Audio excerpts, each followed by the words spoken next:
தாவேக தலைவர் விஜய் சிஎம்மா பதவி ஏற்கிறது இன்னைக்கு நடக்கிறதுக்கு வாய்ப்புகள் ரொம்ப அதிகம். அதாவது இப்போ இந்த வீடியோவை ஷூட் பண்ணுறதுக்கு 10 செகண்ட் முன்னாடி மீடியாவில் விசாரித்த நியூஸ் சண்டே ஈவினிங் 4 o'clock மாதிரி அவர் டைம் கேட்டிருக்கிறதாக தகவல். எதுக்கு? பதவியேற்பு விழாவுக்கு. ஸோ அது நடக்குமா அப்படிங்கிறத தாண்டி எய்தர் சண்டே நடக்கும் இல்லை மண்டே நடக்கும். பட் இன்னைக்கு நடக்குமா அப்படிங்கிறது ஒரு விஷயம். மேபி இந்த வீடியோ பார்க்கும்போது அதுக்கான நியூஸ் கூட தகவல் கன்ஃபார்ம் கூட ஆகி வெளியாயிருந்திருக்கலாம். ஸோ மொத்தமாக நேரு ஸ்டேடியத்தை பொறுத்த வரைக்கும் இவங்க புக் பண்ணியிருக்கிறதுங்கிறது 5000 சீட்ஸ், 4000 சீட்ஸ் கேலரியில் இருக்கக்கூடிய சேர்ஸ். அது மட்டும் இல்லாமல் அந்த ஸ்டேஜுக்கு கீழே ஒரு 1000 சேர்ஸ் போடுறாங்க. 1000 சேர்ஸில் ஒரு 700 600 வரைக்கும் சேர்ஸ் ஆகும். மிச்சதெல்லாம் சோஃபாவும் போட்டு விஐபிக்கான அரேஞ்ச்மெண்ட்ஸ் எல்லாம் போயிட்டு இருந்தது. ஒரு 2-3 டேஸ் முன்னாடி நான் நேரு ஸ்டேடியமில் போய் பார்க்கும்போது. ஸோ நேரு ஸ்டேடியமில் ஒர்க் மறுபடியும் அந்த ஈவெண்ட்டுக்கான ஒர்க்கு அரேஞ்ச்மெண்ட்ஸ் ஸ்டார்ட் ஆயிடுச்சு அப்படிங்கிறது அதிகாரப்பூர்வமாகவே நம்ம எடுத்துக்கலாம். அதனால தான் சண்டே ஈவினிங் 4 o'clock அவர் பதவியேற்புக்கு டைம் கேட்டிருக்கிறதாகவும் சொன்னாங்க. ஸோ சண்டே இது நடக்கிறதுக்கு வாய்ப்பு இருக்குது, இல்லைன்னா மண்டே நடக்கிறதுக்கு வாய்ப்பு இருக்குது. இதையெல்லாம் தாண்டி தாவேகா டிவிகே அப்படின்ற ஒரு பொலிட்டிக்கல் பார்ட்டி எப்படி மக்கள் மனசில் எப்படி ஒவ்வொருத்தர் வீட்டுக்குள்ளே வந்தது, அதுக்கு அவங்க பண்ண ஸ்ட்ராட்டஜிஸ் என்னென்ன அப்படிங்கிறது கொஞ்சம் வியப்பு தரக்கூடிய ஒரு விஷயம்தான். பணமெல்லாம் பெருசாக எதுவும் செலவு பண்ணல. விஜய் ஒரு ஆக்டர், ஆல்ரெடி ஒவ்வொருத்தருடைய வீட்லேயும் அவருக்கு ரசிகர்கள் இருக்காங்க அப்படிங்கிறது எல்லாம் தாண்டி அந்த ரசிகர்களை ஒரு இடத்துல கொண்டு வந்து அவங்கள அதை ஓட்டாக மாற்றணும் அப்படிங்கிற ஒரு விஷயம் இருக்குல்ல. கூட்டம் ஓட்டா மாறாது அப்படின்னு பல தலைவர்கள் சொன்னதை நம்ம பார்த்தோம். பட் இங்கே கூட்டம் ஓட்டா மாறி இருக்கு அப்படிங்கிற ஒரு விஷயம் நடந்திருக்கு. அதுக்கு தாவேக தரப்புலேருந்து எந்தெந்த மாதிரியான ஸ்ட்ராட்டஜிஸ் எல்லாம் பண்ணினாங்க அப்படின்றத ஒரு கேஸ் ஸ்டடியாகவே இன்னைக்கு எல்லாரும் பண்ண ஆரம்பிச்சிட்டாங்க. எப்படி ஒரு கட்சி வந்த 2 வருஷத்தில் ஆட்சியை பிடிக்க முடியுது, அதுவும் 108 சீட்டுகளோட ஆட்சியை பிடிக்கிறாங்க அப்படின்றதுக்கு பார்த்தா அந்த கேஸ் ஸ்டடியில் நிறைய விஷயங்கள் தெரிய வருது. ஒரு பொலிட்டிக்கல் பார்ட்டி லான்ச் ஆகுது, அவங்ககிட்ட பெருசாக பணம் இல்லை, பணத்தை அவங்க செலவு பண்ணல. அதாவது மற்ற பார்ட்டி செலவு பண்ண அளவுக்கு இவங்க செலவு பண்ணலை.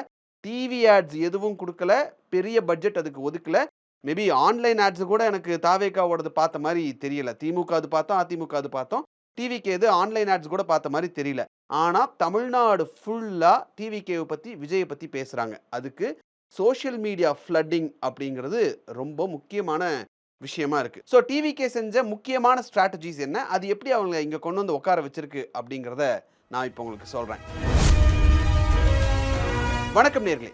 தாவேக தலைவர் விஜய் ஒரு நடிகர். அவங்களுக்கு ஒவ்வொரு வீட்லேயும் ரசிகர்கள் இருக்காங்க அப்படிங்கிறது ஒரு முக்கியமான விஷயம்தான். ஆனால் இந்த பவரை, அதாவது அதை ஒரு கம்யூனிட்டியாக கிரியேட் பண்ணி அந்த கம்யூனிட்டியுடைய பவரை கம்ப்ளீட்டாக யூஸ் பண்ணுறது தான் ஃபஸ்ட்டு ஸ்ட்ராட்டஜி. எந்த அட்வைஸ்மெண்ட்டும் பண்ணலை. ஆனால் ஒவ்வொரு டவுனுக்கு போனாலும், எந்த இடத்துக்கு அவர் போனாலும் சப்போர்ட்டர்ஸ் இருந்தாங்க. வீதி ஃபுல்லாக தெரு முழுக்க நிறைஞ்சிருந்தாங்க. அவர் வராரு அப்படிங்கிற ஒரு அவேர்னஸ் அப்படிங்கிறது இருந்தது.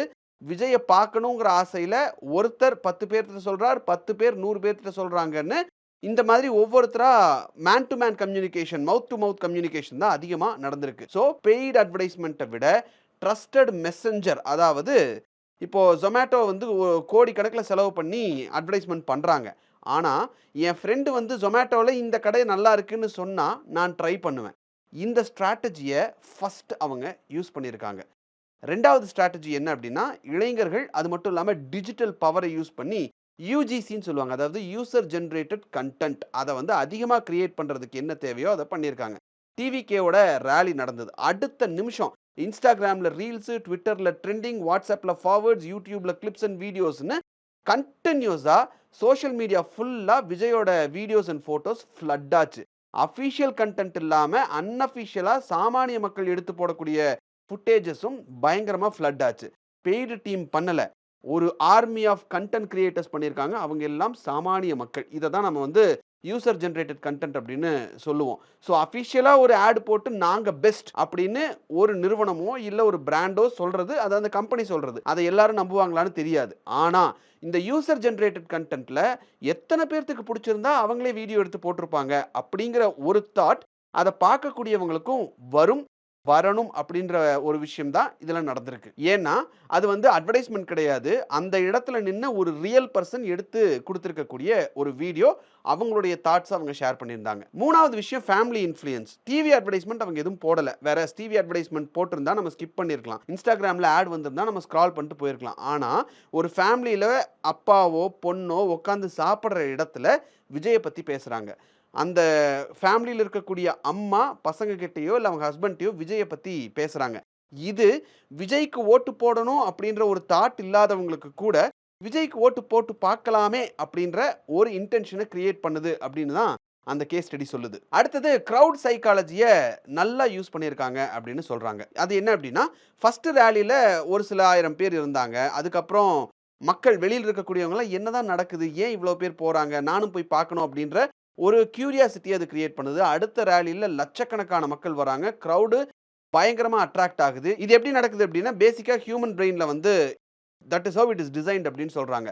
எல்லாருமே ஒரு விஷயத்த செய்கிறாங்க அப்படின்னா, எனக்கு அது பிடிக்கலைன்னாலும் அட்லீஸ்ட் என்னுடைய கவனம் அதுக்கு மாறும். இல்லை அப்படின்னா அட்லீஸ்ட் வொர்ஸ்ட் கேஸ் சினாரியோ நான் அதை ட்ரை பண்ணி பார்க்கறதுக்காவது நான் முயற்சிப்பேன். இப்போது ரெஸ்டாரண்ட்ஸ் எல்லாம் வந்து 200 வியூஸ் 300 வியூஸ் சூப்பர் 4.8 5 ஸ்டார்ஸ் அப்படின்னு போட்டால் நம்ம ஒரு ஃபுட்டு செலக்ட் பண்ணும்போது 4.8 இல்லை 5 ஸ்டார்ஸோ இருக்கக்கூடிய ரெஸ்டாரண்ட்டுக்கு நம்ம போய் ட்ரை பண்ணுவோம்ல. அதே மாதிரி தான் ட்ரஸ்ட் ஆட்டோமேட்டிக்காக கிரியேட் ஆயிருக்கு. அதை க்ரௌட் சைக்காலஜியை பேஸ் பண்ணி இதை கிரியேட் பண்ணியிருக்காங்க. அடுத்த முக்கியமான விஷயமா அந்த கேஸ் ஸ்டடி சொல்லக்கூடியது என்ன அப்படின்னா, லிமிட்டட் ஆக்சஸ். அதாவது எனக்கு போய் விஜயை பார்க்கணுன்ற ஆசை இருக்கு, ஆனால் என்னால் அங்கே போக முடியாது. ஏன்னா ரெஸ்ட்ரிக்ஷன்ஸ் இருக்கு. விஜய் இவ்வளோ தூரம் பெரிய அளவில் வந்திருக்கார் அப்படின்னா அது விஜய்னால மட்டுமே. அவர் ஒரு நடிகர், அவர் ஒவ்வொரு வீட்லேயும் அவருக்கு ரசிகர்கள் இருக்காங்க அப்படிங்கிறது மட்டுமே மிக முக்கியமான காரணம் கிடையாது. அந்த நேரத்தில் இருந்த கவர்மெண்ட் போட்ட ரெஸ்ட்ரிக்ஷன்ஸும் மிகப்பெரிய காரணமாக இருந்திருக்கு.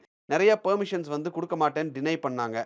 ஸோ ஆப்பனன்ட்ஸ் என்ன எக்ஸ்பெக்ட் பண்ணாங்க அப்படின்னா, இந்த மாதிரி பெர்மிஷன்லாம் கொடுக்கல அப்படின்னா இந்த மூவ்மெண்ட் ஸ்லோவாயிடும், யாரும் வரமாட்டாங்க அப்படின்னு நினச்சாங்க. அது அப்படியே ஆப்போசிட்டாக மாறி எனக்கு வந்து விஜயை பார்க்கணும் அப்படின்னு ஒரு ஆசை இருக்குது, ஆனால் இந்த ரெஸ்ட்ரிக்ஷன்ஸ்னால என்னால் வந்து பார்க்க முடியல அப்படின்றதுனால அந்த ஆசை அதிகமாயிருக்கே தவிர சரி ஓகே போய் பார்க்காம இருந்தால் என்ன, அந்த மாதிரி அது மாறலை. இது அப்படியே ஆப்போசிட்டாக மாறி இருக்கு அப்படின்னு சொல்கிறாங்க. ஏன் பேன் பண்ணுறாங்க, என்ன அப்படி அங்கே இருக்குது, ஏன் நான் போகக்கூடாதுன்னு சொல்கிறாங்க, அந்த மாதிரியான கேள்விகள்லாம் மக்கள் மனசில் வர ஆரம்பிச்சு ரெஸ்ட்ரிக்ஷன் அப்படின்ற ஒரு விஷயம் மக்கள் மனசில் ஒரு கியூரியாசிட்டியை கொண்டு வந்துருச்சு.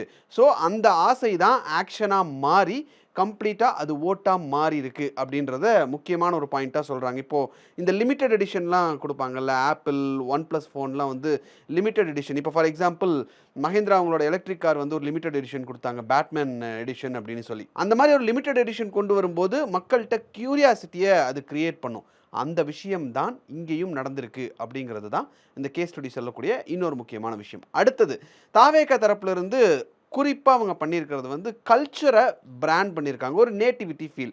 நான் உங்கள் வீட்டு பையன், நான் உங்களுடைய அண்ணன், நான் உங்களுடைய தம்பி, இந்த மாதிரி ஒரு நேட்டிவிட்டி ஃபீல். தமிழ் கல்ச்சர் மட்டும் இல்லாமல் உங்கள் வீட்டுக்குள்ளே வந்து அந்த ஒரு நேட்டிவிட்டி ஃபீலை கொடுத்துருக்காரு அப்படின்ற விஷயத்த சொல்கிறாங்க. லாங்குவேஜ் மாறலை, அவங்க என்ன லாங்குவேஜ் பேசுகிறாங்களோ அதே. விஷுவலாக பார்த்தோம் அப்படின்னா எமோஷன் அப்படிங்கிறதும் அதே மாதிரியான எமோஷனை கடத்தி இருக்காங்க அப்படிங்கிறது தான் இதில் முக்கியமான விஷயம். விஜய் ஆல்ரெடி ஆக்டர் அப்படிங்கிறனால ஏற்கனவே எல்லாத்து வீட்டுக்குள்ளேயும் அவர் இருக்கிறது. அவங்க வீட்டுக்குள்ளே இருக்கிற மாதிரியே நான் அவங்க அண்ணன் தம்பின்லாம் பேசினது கம்ப்ளீட்டாக சாமானிய மக்களுடைய எமோஷன்ஸை டச் பண்ணியிருக்கு. அது இன்னைக்கு ஓட்டாக மாறி இருக்கு அப்படின்றது இன்னொரு முக்கியமான விஷயம். அடுத்த முக்கியமான விஷயம், நெகட்டிவிட்டியை இவங்க பாசிட்டிவிட்டியாக யூஸ் பண்ணியிருக்காங்க. ஆப்பனன்ஸ் எல்லாம் என்ன பண்ணாங்க, விஜயை ட்ரால் பண்ணாங்க, தற்குறி அது இதுன்னு என்னென்னமோ அவங்களுடைய ரசிகர்கள்லாம் சொன்னாங்க. கிரிட்டிக்ஸ் எல்லாம் இல்லை இவர் வரவே முடியாது அப்படின்னு நிறைய அட்டாக் எல்லாம் பண்ணாங்க. ஆன்லைனில் நிறைய இன்சல்ட் மீம்ஸ் எல்லாம் போட்டு இன்சல்ட்லாம் நிறைய நடந்தது. நார்மல் பிராண்டாக இருந்தால் என்ன பண்ணுவாங்கன்னா அதை டேமேஜ் கண்ட்ரோலுக்கு என்னென்ன தேவையான பிஆர் ஆக்டிவிட்டீஸ் எல்லாம் என்ன உண்டோ அதை பண்ணுவாங்க. ஆனால் டிவிகே ஃபேன்ஸ் என்ன பண்ணாங்கன்னா கம்ப்ளீட்டாக இதை கவுண்டர் அட்டாக் பண்ண ஆரம்பித்தாங்க. ஸோ ஒரு ஆப்பனண்ட் அட்டாக் பண்ணுறத இதை கம்ப்ளீட்டாக ஒரு ஃப்ரீ அட்வர்டைஸ்மெண்ட்டாக டிவிகேவுடைய ஃபேன்ஸ் மாற்றிட்டாங்க அப்படிங்கிறது தான். நெகட்டிவாக வந்த ஃபீலையும் பாசிட்டிவாக அவங்க ஒரு ஃப்ரீ அட்வர்டைஸ்மெண்ட்டாக மாற்றிட்டாங்கன்றது தான் இந்த கேஸ் ஸ்டடி சொல்லக்கூடிய முக்கியமான விஷயமா இருக்குது. அடுத்தது யூஎஸ்பி ரிட்டன்ஷன். அதாவது யூஎஸ்பிங்கிறது யூனிக் செல்லிங் ப்ரொபோசிஷன் அப்படின்னு சொல்லுவாங்க. அதாவது நான் ஒரு விஷயத்தை விற்கிறேன், இல்லை ஒரு விஷயத்தை நான் முன்னாடி கொண்டு வரேன் அப்படின்னா அதை நான் ஏன் வாங்கணும் அப்படின்னு நான் உங்களுக்கு புரிய வைக்கணும்ல. ஒரே ஒரு மெசேஜ் தான் அதுக்கு நான் கொடுக்கணும். நிறைய மெசேஜ் கொடுத்தா கன்ஃபியூஸ் ஆகிடுவாங்க. ஸோ ஒரே ஒரு மெசேஜ். ரியல் ஃபைட் யாருக்கு, டிவிகேக்கும் டிஎம்கேக்கும் தான் அப்படிங்கிற ஒரு விஷயத்தை மக்கள் தெளிவாக புரிஞ்சுக்கிற மாதிரியும் மனசில் வச்சுக்கிற மாதிரியும் எந்த ஒரு கன்ஃபியூஷனும் இல்லாமல் கிறிஸ்டல் கிளியராக அந்த ஒரு விஷயத்தை பொசிஷன் பண்ணாங்க. அதை திரும்ப திரும்ப திரும்ப திரும்ப எல்லா இடங்கள்லையும் அந்த ஒரு சிங்கிள் லைன் சொல்லிகிட்டே இருந்தாங்க. மார்க்கெட்டிங்கில் இது ஒரு ரூல் இருக்கிறதா சொல்கிறாங்க. என்னென்னா the rule of 7.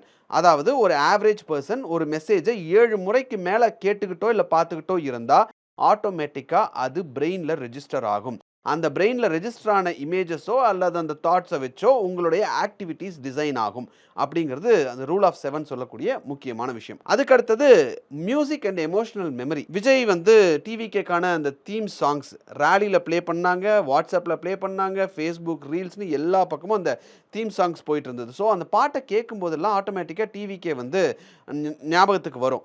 And moreover இது வந்து ஒரு கட்சிக்கான பாட்டு அப்படிங்கிறதை எல்லாம் தாண்டி உங்கள் விஜய்னு ஒரு சாங் இருக்குது, அதை எல்லாரும் போட்டு வைப் பண்ணுற அளவுக்கு சாமானிய மக்களுமே அந்த பாட்டை போட்டு வைப் பண்ணுற அளவுக்கு போகிறத நம்ம பார்க்க முடிஞ்சுது. இது உண்மையிலேயே இது நடக்குமா அப்படின்னு கேட்டால் நமக்கு டக்குன்னு ஆப்பிள் ரிங்டோன் என்ன அப்படின்னு ஒரு செகண்ட் யோசிச்சிங்கன்னா உங்கள் மைண்டில் ஒரு ரிங்டோன் வரும்.